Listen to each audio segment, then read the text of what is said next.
첫 번째, 웃음 참기 짤. 이 짤의 주인공 김희진 선수 아시죠? 당시 엄숙한 상황에서 카메라가 김희진 선수가 생각한 것보다 가까이 들어와서 당황해 웃음이 터졌다고 합니다. 이런 상황은 김연경 선수도 있었습니다. 김연경 선수는 입 꽉 깨물고 버텨낸 모습이 인상적이네요.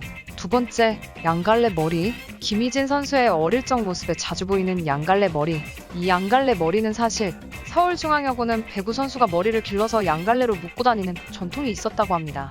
그녀는 만약 서울중앙여고가 양갈래 머리를 한다는 걸 알았다면 다른 학교로 진학했을 거라고 합니다. 그 정도로 양갈래 머리를 한 사진은 김희진 선수가 가장 지우고 싶은 흑역사라고 거듭 강조했습니다. 세 번째, 늦둥이. 태어날 때 워낙 늦둥이다 보니 임신 3개월째 문제가 발생했다고 합니다. 일반 산부인과에서는 유산 판정을 내렸고 한의원에서는 유산은 아니지만 상당히 위험한 상태라는 진단을 받습니다. 어머니는 한의원에서 조제받은 약을 먹고 간신히 김희진 선수를 낳았습니다. 이 때문에 어려서부터 미숙아로 태어난 김희진 선수는 언어와 걸음마를 또래들보다 늦게 배울 정도로 힘든 유아 시절을 보냈다고 합니다. 그러나 초등학교 입학 이후부터는 매우 큰 장신으로 성장했으며 커다란 체격에 걸맞는 운동신경을 갖게 되었다고 합니다. 한의사분 아니셨으면 큰일 날 뻔했네요. 넷째, 김연경.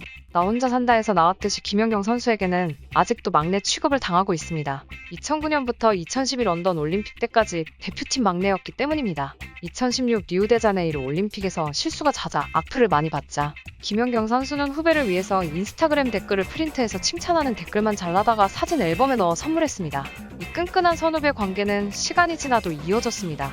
김희진 선수가 30살이 된 2020 도쿄 올림픽 경기 중에도 김연경 선수에게 쓰담쓰담을 많이 당했다고 합니다. 김연경 선수와는 지금은 많이 편해졌지만 처음에는 혼나기도 많이 혼나 눈만 마주쳐도 무서웠다고 합니다. 다섯째, 별명. 데뷔 때부터 쭉 쇼컷을 유지해서 희진이 형이라는 별명이 있습니다. 이뿐만 아니라 대왕아리보, 김곰돌 등 여러 별명들이 있지만 별명과는 다르게 성격도 목소리도 하이톤으로 여성스러운 건 덤이라고 합니다. 그리고 잘생기고 이쁜 걸로 유명합니다. 김연경 선수가 멀리서 보고 잘생긴 남자가 걸어오길래 말 걸어볼까?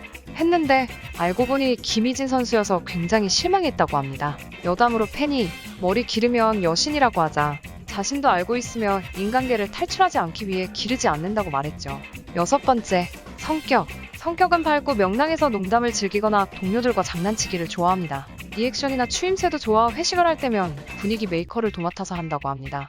또한 부침성도 좋아서 런던 올림픽 때 가는 곳마다 유명 선수를 봤는데 그중 르브론 제임스와 마리아 샤라포바 등을 보고 부끄럼 없이 다가가서 같이 사진을 찍었다고 합니다. 일곱 번째, 하트. K하트를 잘하지 못하고 차라리 큰 하트가 낫지 K하트는 부끄럽고 창피해한다고 합니다. 모두가 다들 K하트를 할 때 혼자 주먹을 쥐고 있거나 못하겠다고 하며 손을 만두 모양으로 하고 있는 모습을 많이 볼 수 있습니다. 그녀의 특유의 손 모양을 팬들은 만두 하트라고 부르기도 합니다. 여덟 번째, 부끄러움. 팬들의 칭찬을 무척 부끄러워해. 팬들이 김희진은 여성스럽다고 말해도 부끄러워서 리액션이 고장난다고 합니다. 아홉 번째, MBTI는 INFP라고 합니다.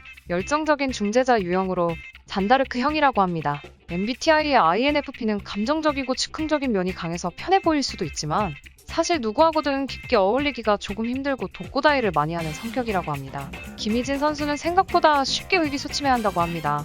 범실이 나왔을 때 팀원들이 뛰어와서 괜찮다고 다독이거나 머리를 쓰다듬는 장면이 자주 나온다고 합니다. 방에는 10억연 인형을 쌓아두고 산다고 합니다. 어린 아이들을 좋아하는 모습이 자주 포착되었고 아기들도 그녀를 좋아한다고 합니다. 귀여운 것을 못 참는 성격인 것 같습니다. 열 번째, 스토커.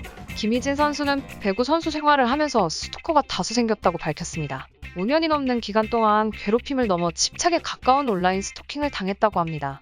지속적 모욕과 협박, SNS 계정을 사칭해 김 선수 지인들에게 접근, 조작 합성한 이미지, 유포 등을 일삼았다고 합니다.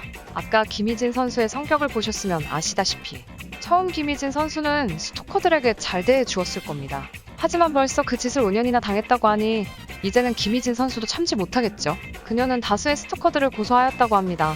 경찰분들 이번에는 참교육 부탁드립니다. 11번째, 이상형. 이상형은 자신보다 어깨가 넓은 사람이라고 합니다. 연예인으로는 김대명 씨가 이상형이라고 합니다. 12번째, 무릎 부상이 심해 이번 올림픽을 나갈 몸 상태가 아니었던 김희진 선수. 하지만 김연경 선수와 같이 뛸 수 있는 마지막 무대이기에 김희진 선수는 월드컵에 나갔다고 합니다. 경기를 끝낸 후에는 아파서 잘 걷지도 못했다고 합니다. 이를 알기에 김연경 선수도 이번 올림픽에서 김희진 선수에 대한 고마움과 안타까움을 드러냈습니다. 그리고 이번 월드컵 이후 김연경, 김수지, 양효진 선수가 모두 국가대표 은퇴 선언을 하며 아마 2022 아시안게임부터는 주장을 맡을 거라는 이야기도 나오고 있습니다.